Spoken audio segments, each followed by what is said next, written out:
올해 마지막 긴 연휴가 되어서 그런지 많은 분들이 타지에 간 것 같습니다. 타지에 계신 분들도 동일하게 하나님의 은혜가 함께 하기를 바라고, 오늘 이 자리에 오신 여러분들에게 하나님의 은혜가 더욱 충만하기를 축복합니다. 서구 교회가 많이 몰락해 간다는 얘기를 참 많이 들었습니다. 영국 교회도 몰락해 가고 여러 유럽에 있는 교회들이 다 쇠락해 가는 것들을 많이 들었는데요. 한 1500여 년의 찬란한 기독교 역사들이 지금 엄청나게 쇠퇴하고 있는데, 그 쇠퇴의 현장을 한번 동영상을 통해 보도록 하겠습니다. 영국 교회의 실상입니다.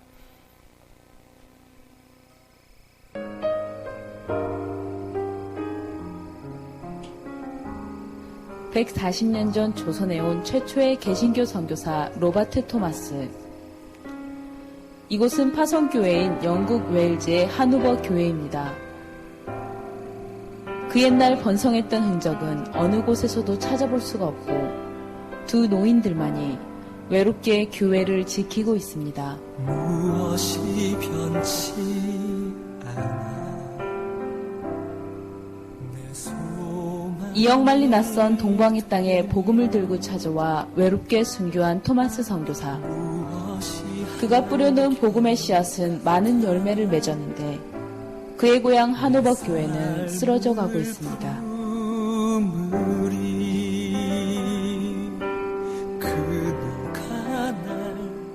It's difficult to have anything done which we wish ourselves. It has to go through the district council, through CADO and then the General Assembly. So we're not able to get things done very quickly. And sadly over the years, the roof of the barn at the manse, that has been our main problem. 140년 전 토마스 선교사가 파송을 받았던 이 교회는 문을 닫은 지 이미 오래입니다. 사람의 발길이 끊기고 잡초만 무성하게 자라고 있습니다. 영국 교회는 이 교회를 더 이상 관리하기 어려워 팔기로 결정했습니다. 대동강 뉴욕에서 순교의 피를 흘린 토마스 선교사의 흔적은 초라하게 무너지고 있습니다. 비단 하노버뿐이 아닌 영국 전역에서 사라져가는 교회들. 10여 년 전에 이게 이제 술집으로 됐고요. 영국 남부 바닷가의 사우스햄튼. 이 십자가는 10년 넘게 그저 지붕 위에 달려있는 장식품일 뿐입니다. 도심 한가운데 있었던 이 교회는 10년 전에 일반인에게 팔려 고급 술집이 되어 있었던 것입니다. 우리는 그 술집 안으로 들어가 보았습니다. 한쪽 벽면은 온통 술병으로 장식되어 있었지만 내부의 기본 골격은 500년 전 이 교회가 처음 만들어진 그대로였습니다. 요즘 영국의 젊은이들은 교회의 흥미를 느끼지 못한다고 합니다. 최근 보도에 의하면 교회에 출석하는 영국 사람들은 3% 이하에 불과합니다. 십자가에 매달리신 그리스도는 이렇게 술집의 한 벽면을 장식한 채 박제가 되어 있습니다. 영국의 두 번째로 큰 도시인 버밍햄. 8년 전에 팔린 이 교회는 지금 디스코장으로 되어 있었습니다. 처음 이 디스코장의 이름은 처치, 즉 교회였습니다. 문을 닫은 교회들은 술집이나 디스코장, 심지어는 모스크장으로 변해 있습니다. 현대 선교의 아버지 윌리엄 캐리 기능교회는 1979년 힌두교 종파인 제인 교도들에게 팔려 그들의 사원이 되었습니다. 설교 단상은 불상들이 차지하고 있었고 곳곳에는 그들이 섬기는 우상으로 가득했습니다. 교회는 날로 쇠퇴하고 있는데 다른 종교들, 힌두교, 무슬림, 시크교, 불교, 이들은 모두 부흥 성장하고 있었습니다.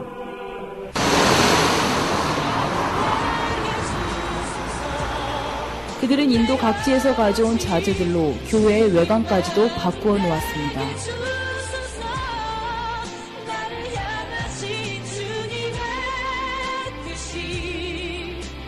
그들의 유일한 포교 수단은 교육.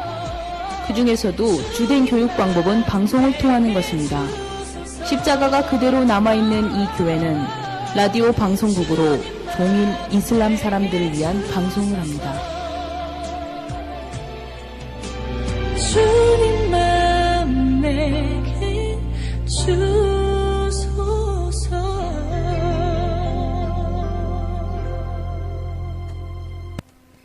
아주 심각하시죠? 이제 우리 한국교회는 그러면 어떤가, 안심해도 되는가, 한번 한국교회의 또 실상을 한번 보도록 하겠습니다.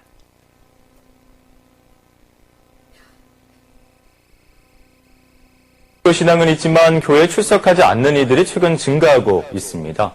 교회 안 나가라는 말을 거꾸로 하면 가나안이 된다고 해서 이들을 가나안 성도로 부르는 말이 생겨났을 정도입니다. 목회사회학 연구소가 이들 일명 가나안 성도들이 교회에 나가지 않는 이유를 조사해 발표했습니다. 최경배 기자입니다. 가나안 성도들이 교회에 안 나가는 이유는 뭘까?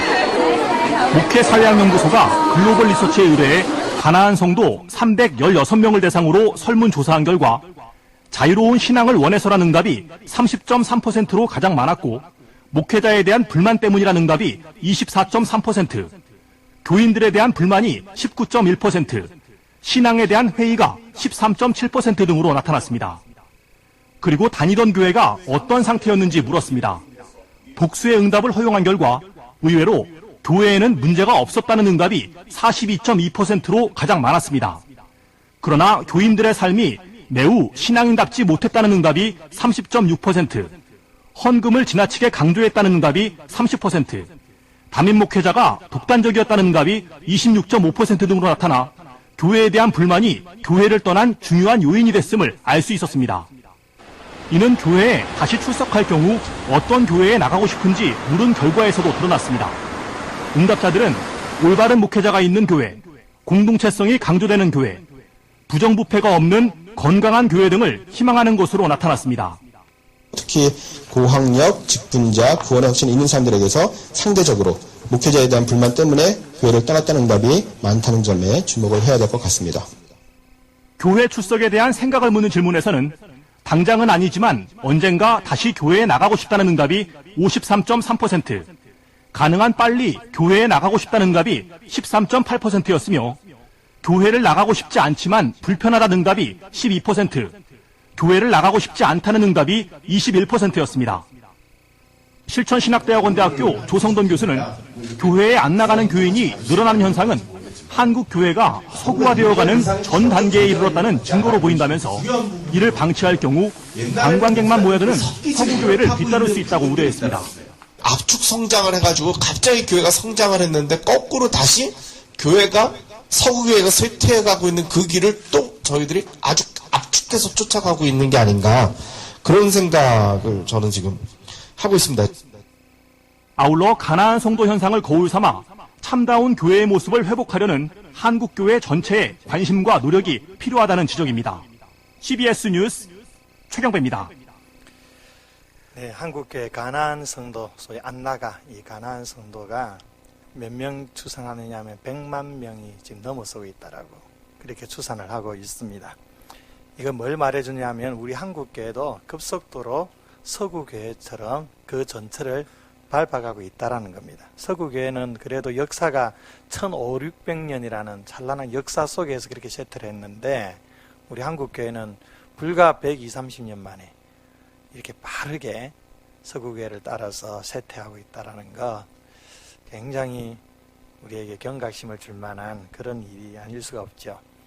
한국교회 미래학자인 최윤식 박사님이란 분이 계십니다. 이분이 이제 2050년이 되면 한국교회 성도가 500만 명 이하로 감소가 된다고 합니다. 그 중에 60~70%가 55세 이상의 은퇴자이고 10% 정도가 주일학교만 남게 되는 그런 현상이 2050년, 불과 이제 35년 이후에 일어나게 될 거다 전망을 했습니다.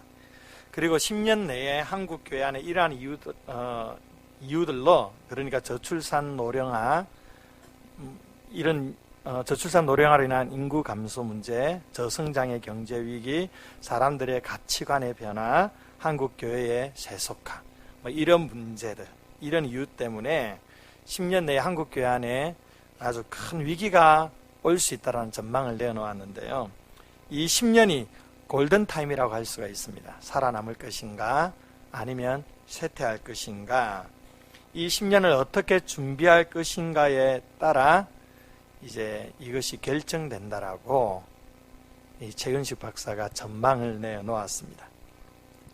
자, 여러분 어떻습니까? 좀 마음이 좀 답답하시죠? 한국교회 미래를 생각하면 참 답답합니다. 그럼 대안이 없을까요? 이대로 한국교회는 다 무너져 내리는 것일까요? 그렇지 않습니다. 교회의 미래가 점점 어두워가고 있지만 그래도 하나님은 여전히 살아 계십니다. 세상은 바뀌어도 복음의 능력은 절대 소멸되지 않습니다. 우리가 이 하나님의 절대 능력을 의지하면서 이 10년의 골든타임을 잘 준비해 나간다면 우리 교회는 여전히 희망이 있습니다. 그러면 이러한 위기를 타개할 그 대안이 무엇일까요? 그것은 다름 아닌 교회의 본질을 붙드는 것입니다. 교회가 추구해야 될 본질이 무엇입니까? 그 본질을 오늘 본문에서 우리에게 말씀을 해줍니다. 19절과 20절 한번 보도록 하겠습니다. 19절과 20절 우리 함께 읽어볼까요? 시작. 그러므로 너희는 가서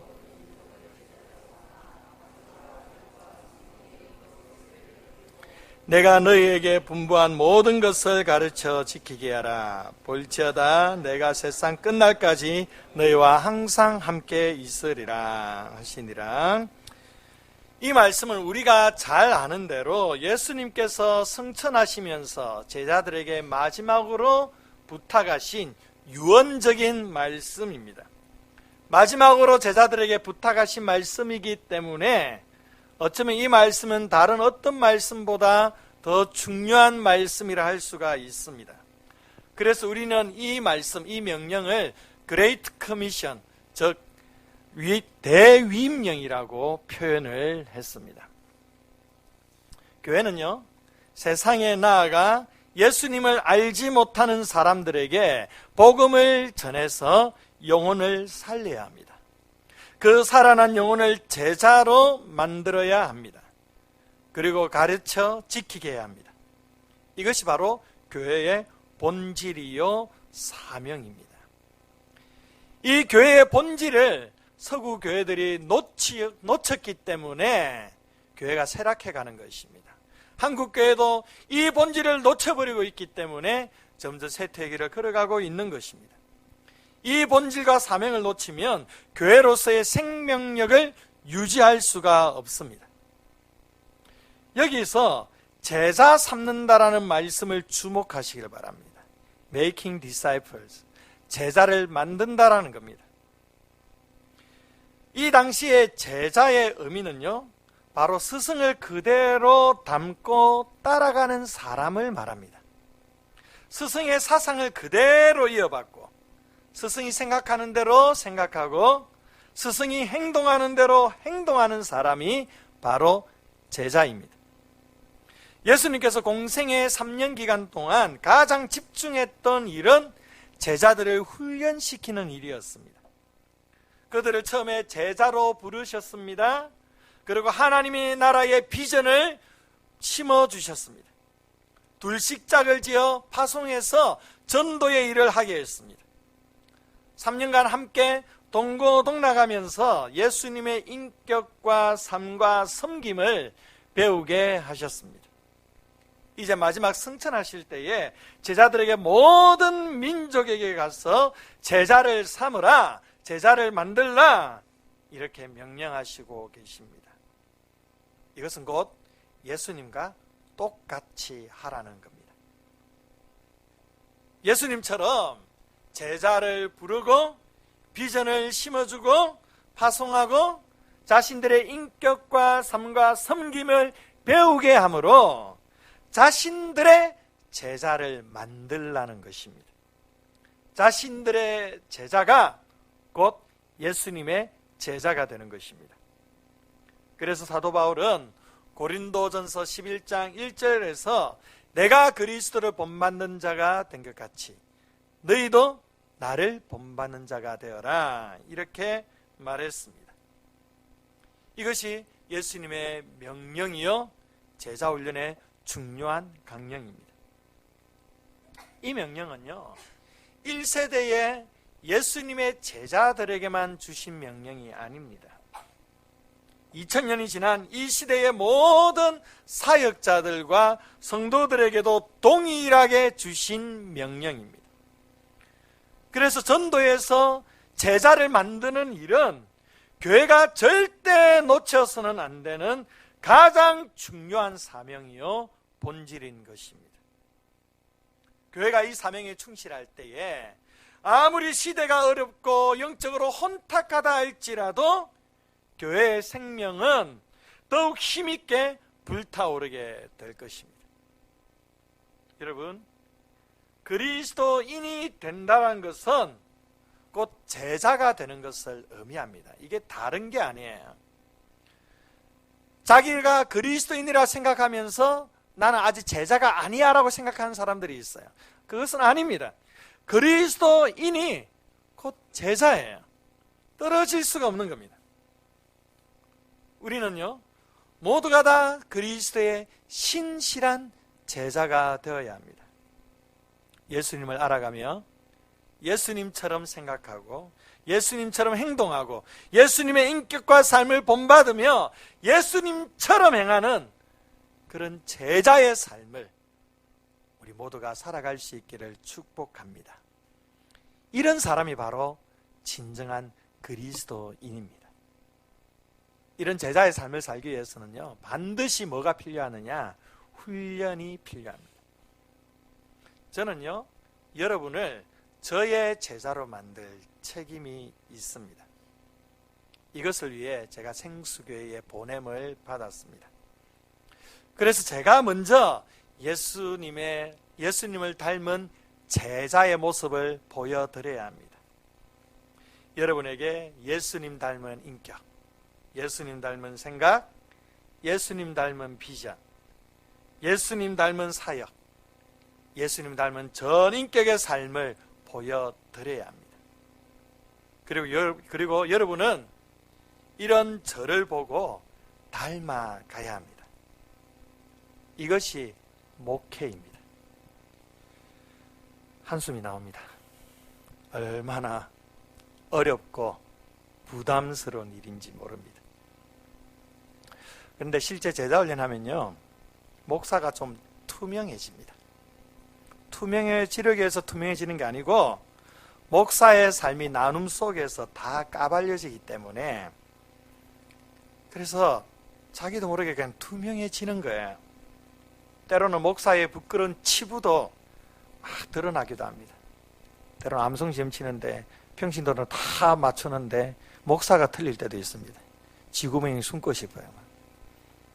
뭐 이런 거 외에도 목사로서의 사실은 좀 숨기고 싶은 그런 치부들이 자기도 모르게 다 드러나 버려요.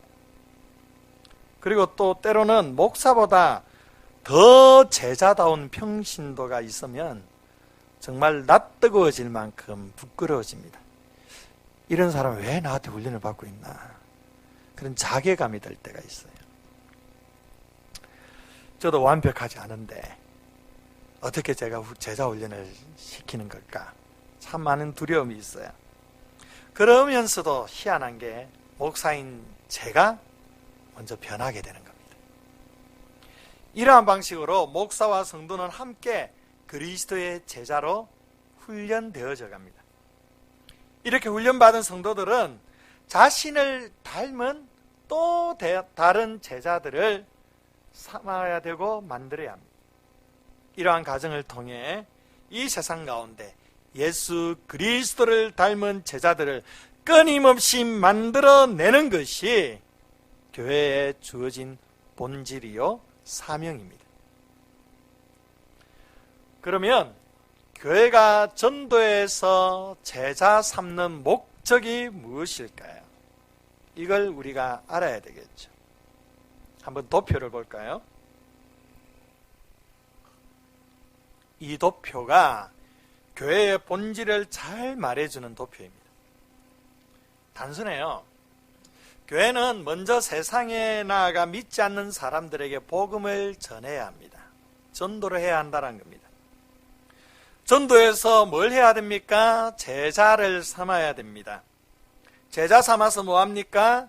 한쪽은 영혼 구원, 잘 안 보이시죠? 영혼 구원, 한쪽은 사회 변혁입니다. 이 영혼 구원과 사회 변혁을 통해 하나님의 나라를 이루는 것, 이것이 제자 삼는 목적입니다. 그리스도의 제자는요, 영혼의 구원과 함께 사회 변혁을 위해 헌신하며 섬겨야 하는 것입니다. 영혼 구원을 위해서는 무엇을 해야 합니까? 바로 교회를 세우는 일을 해야 합니다. 이 세상에 이렇게도 교회가 많은데, 그런데도 교회가 필요한가? 네, 그렇습니다. 교회는 여전히 필요합니다. 왜 그렇습니까? 아직도 구원받을 백성이 이 땅에 많기 때문입니다. 또 영혼 구원을 위해 뭘 해야 하죠? 세계 선교를 해야 합니다. 열방 가운데 선교사를 파송하고 타문화의 교회를 세우는 일을 감당해야 합니다. 우리 생수교회도 한 분 집사님에 귀한 섬김을 통해 인도네시아에 지금 교회가 세워져 가고 있습니다. 이제 내년 8월에는 그 현지에 가서 헌당 예배를 드리는 기쁨을 누리게 될 것입니다. 교회는 이러한 일을 해야 합니다.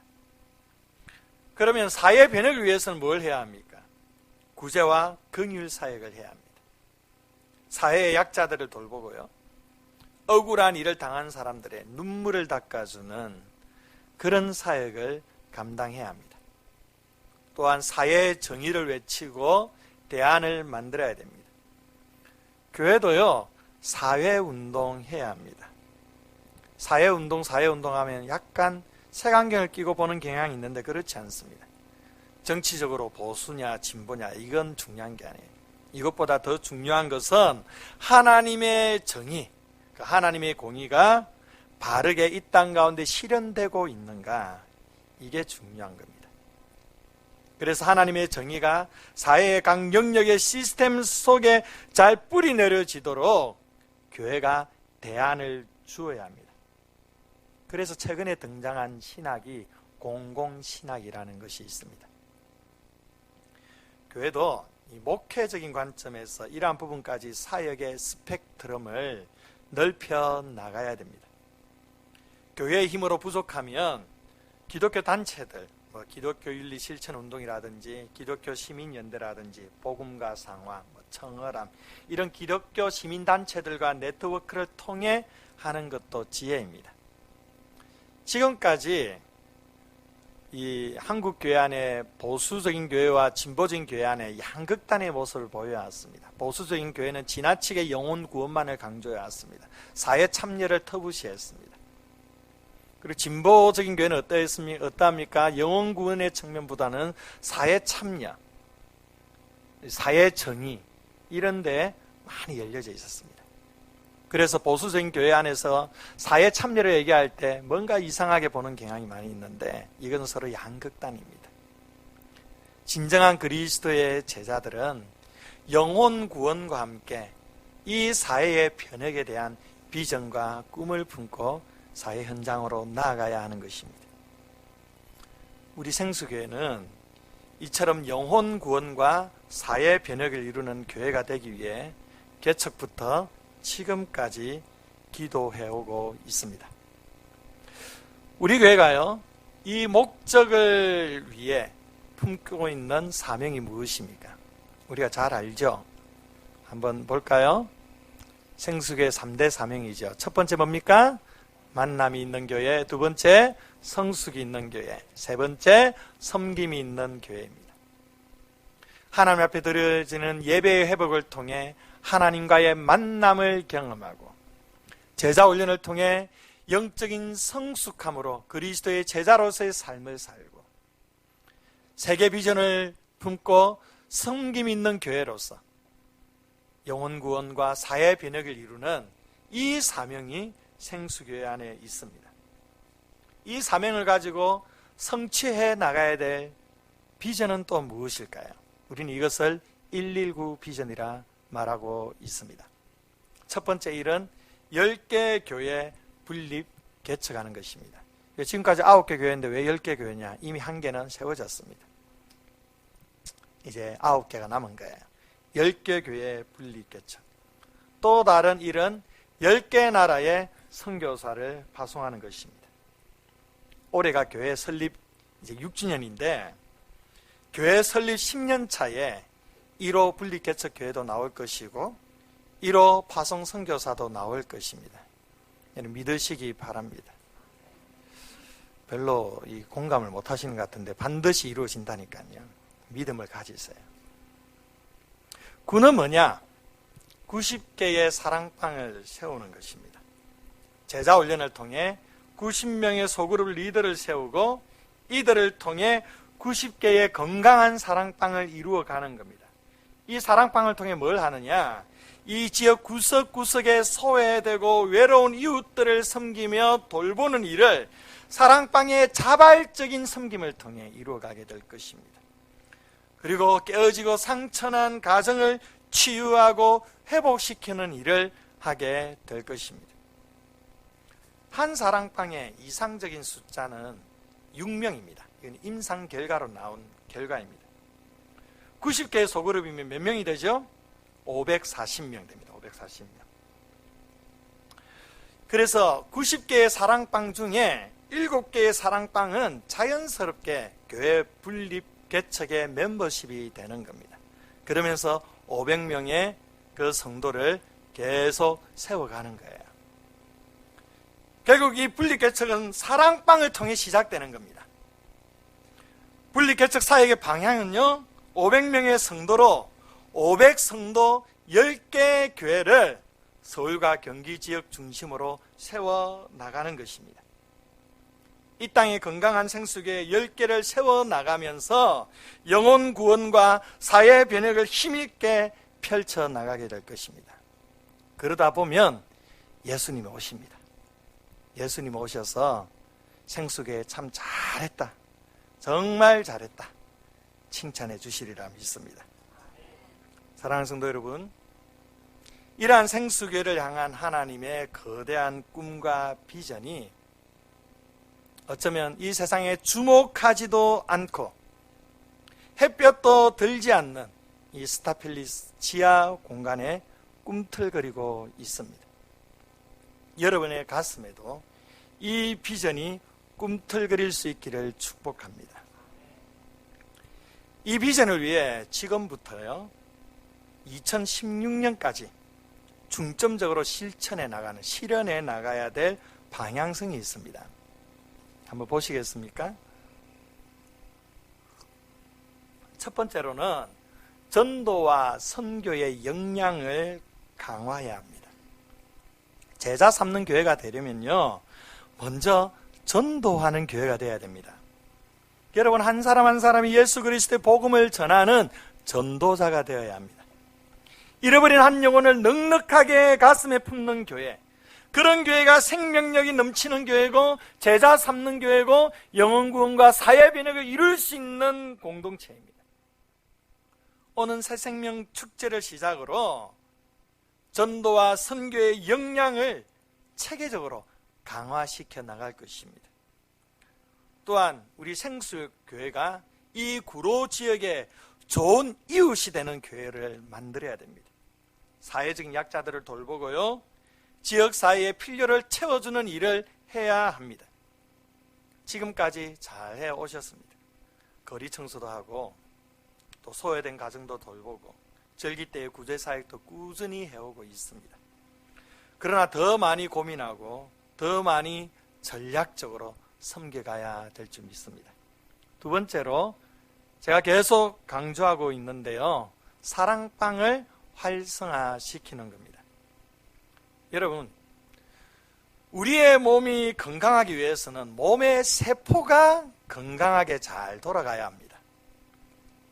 사랑방은 교회 공동체의 세포 조직입니다. 그래서 사랑방이 건강해야 교회가 건강할 수 있습니다. 이것은요, 역사적으로 교회 성숙의 불변의 원칙입니다. 역사 이래로 이 소그룹이 무너져서 교회가 잘 되는 경우 별로 없어요. 소그룹을 통하여 교회의 생명력을 유지하는 겁니다. 이 사랑방이 활성화되려면 우선 여러분의 인식부터 깨어져야 됩니다. 군중 속에 묻혀 있으려고 해서는 안 됩니다. 절대 군중 속에 묻혀 있고 혼자 있으면 신앙이 성장할 수가 없습니다. 사랑방에 참여해서 깊은 신앙의 교제를 나누고 훈련을 받으셔야 건강한 신앙인이 될 수가 있습니다.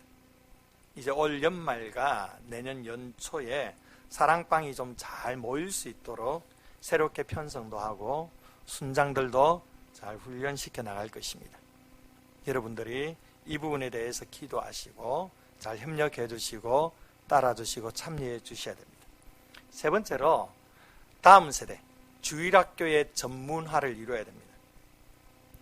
결국 다음 세대를 살리는 것은요, 선택의 문제가 아니라 교회의 생존의 문제입니다.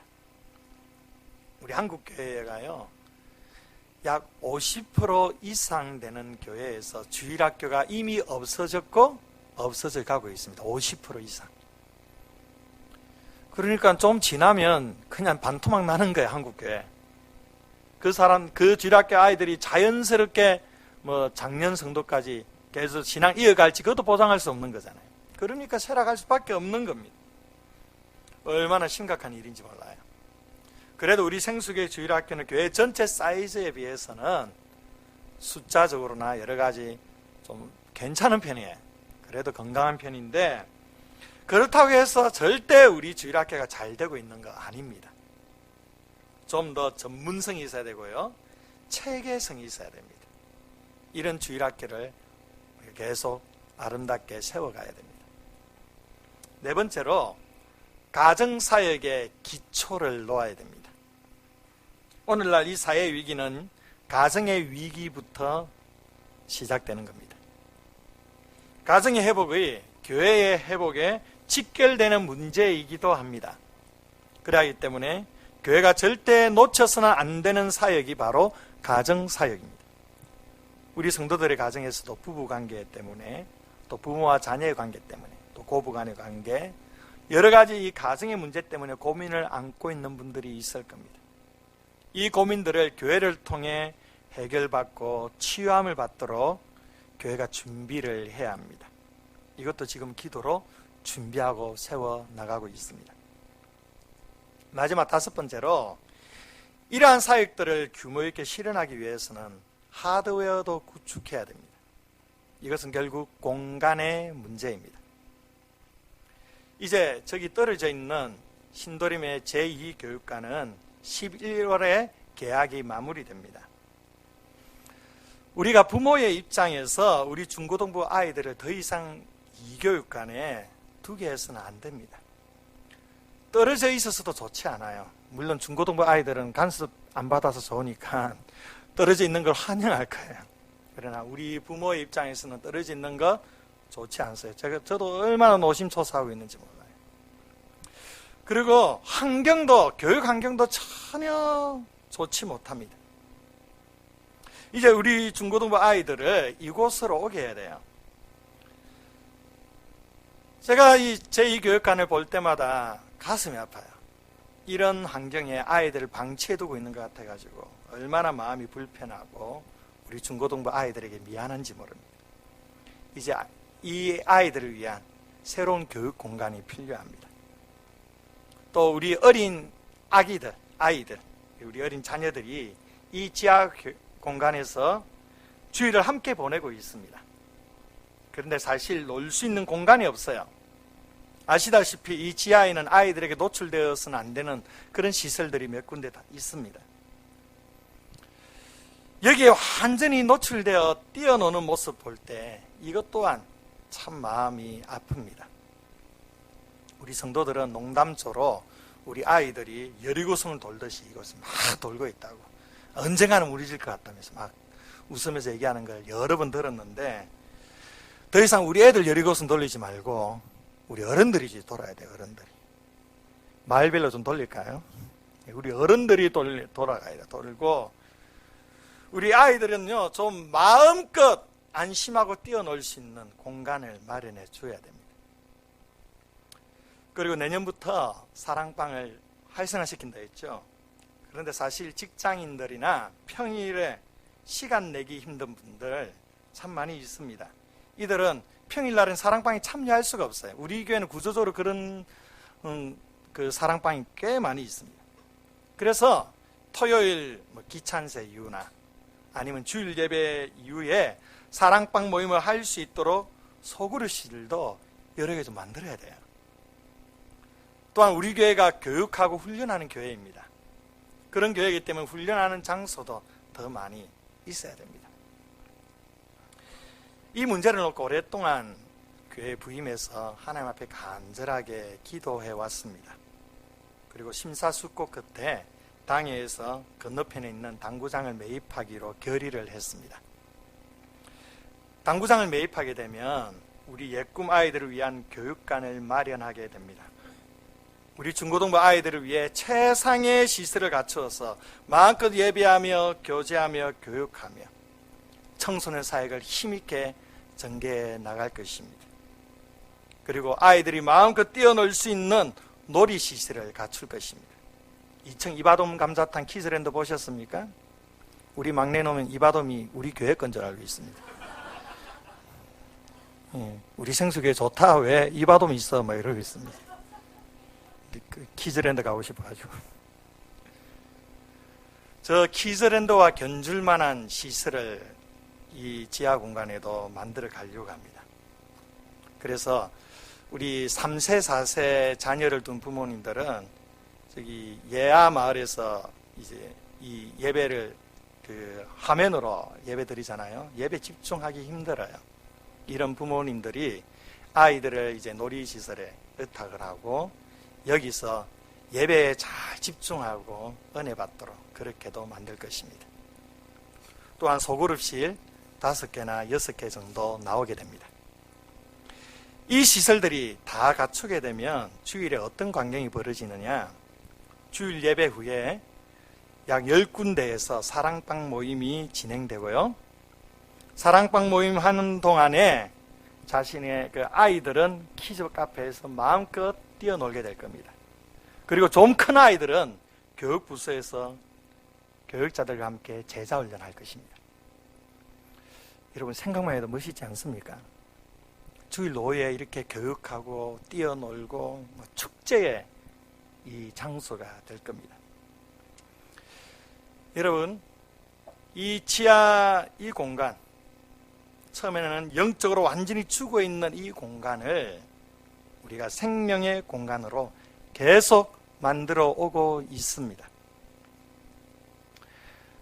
제가 이제 담임으로 부임해서 제 친구 목사나 선배 목사나 여러분들이 교회를 이제 다녀갑니다. 오면 깜짝 놀라요. 여기에 교회를 한다는 것은 정말 혁명적인 발상이다.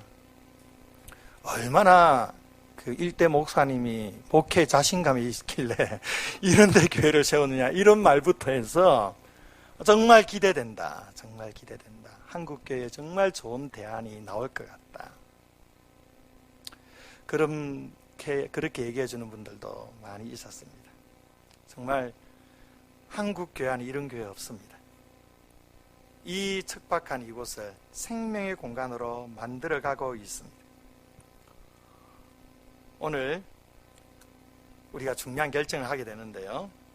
올해는 지하에서 이제 가장 큰 공간인 당구장을 좀 매입하고 앞으로 하나님의 때에 남은 전 공간을 생명의 공간으로 만들어서 교회의 본질인 생명을 구원하여 제자 삼고 영혼 구원과 사회 변혁을 이루는 이 일을 힘써 펼쳐나가게 될 것입니다.